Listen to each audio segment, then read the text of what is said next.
Assalamualaikum warahmatullahi wabarakatuh. Selamat datang di Ria News. Fenomena yang sangat ramai pada saat ini adalah meningkatnya kesadaran dari peserta didik dan masyarakat akan keingintahuannya terhadap dirinya sendiri, terutama pada saluran pencernaan. Untuk menjawab hal tersebut, kita saksikan video berikut ini. Assalamualaikum warahmatullahi wabarakatuh. Hari ini kita akan mempelajari mengenai tentang pencernaan pada manusia. Sebelum kita mulai pembelajaran, Ibu akan bacakan tujuan pembelajaran yang akan kita capai pada pembelajaran pada saat ini, yaitu yang pertama, melalui kegiatan pembelajaran dengan pendekatan saintifik, peserta didik dapat satu, menjelaskan mekanisme kerja alat atau organ pencernaan pada manusia dan kandungan gizi yang ada di dalamnya. Yang kedua, yaitu peserta didik dapat menjelaskan perbedaan antara pencernaan mekanik dan pencernaan kimiawi. Yang ketiga, peserta didik dapat mengidentifikasi enzim dan fungsinya terhadap sistem pencernaan. Organ pencernaan meliputi 1. Mulut, 2. Kerongkongan, 3. Lambung, 4. Usus halus, 5. Usus besar, 7.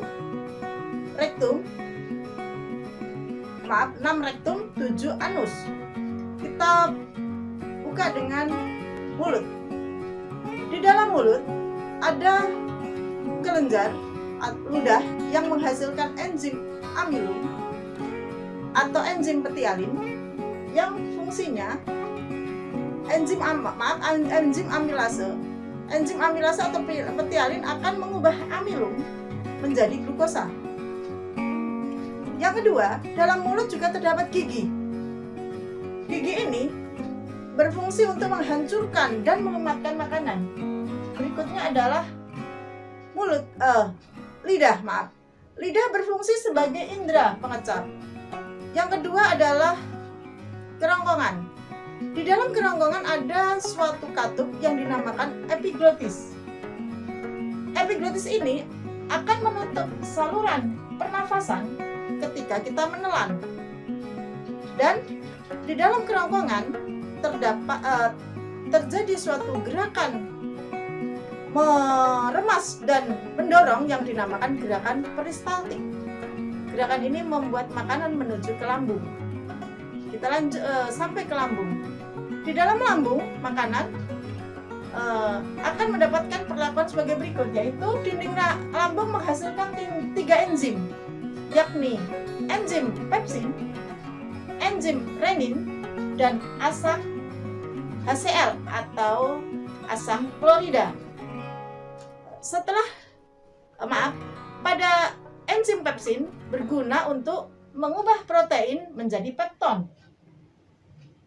Sedangkan enzim renin berguna untuk mengendapkan protein kasein pada susu. Yang ketiga yaitu asam klorida yang berfungsi untuk membunuh kuman yang masuk bersama makanan. Kita sampai habis lambung adalah usus halus. Usus halus terdiri dari 3 bagian.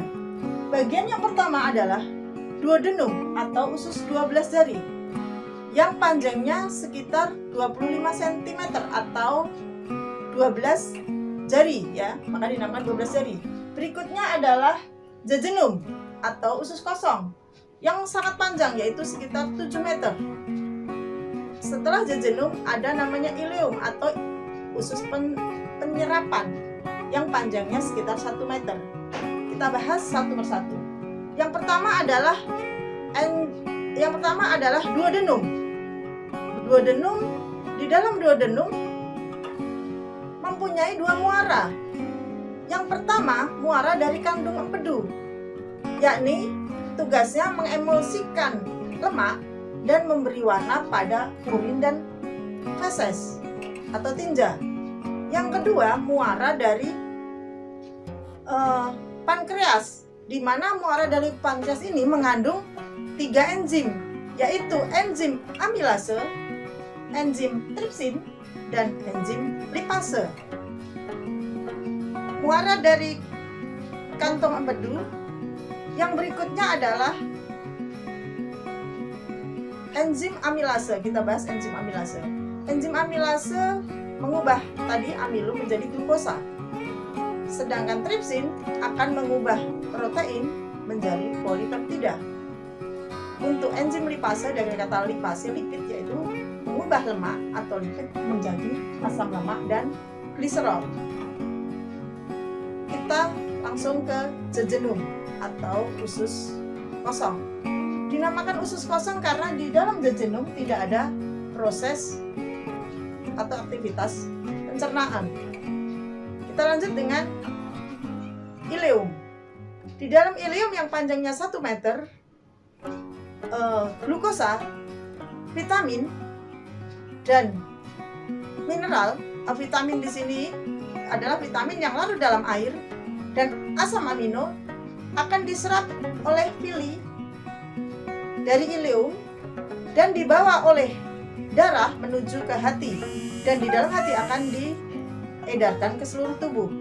Sedangkan asam lemak, vitamin yang larut dalam lemak, dan asam amino serta mineral akan diserap oleh villi dari ileum menuju ke hati, ya, atau akan diserap oleh getah bening, saluran getah bening.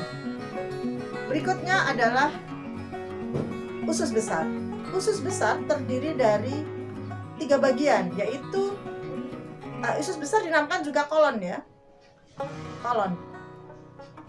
Usus besar ada bagian yang naik yang dinamakan ascendent, dan ada bagian yang mendatar namanya transversum, dan bagian yang turun namanya descendant.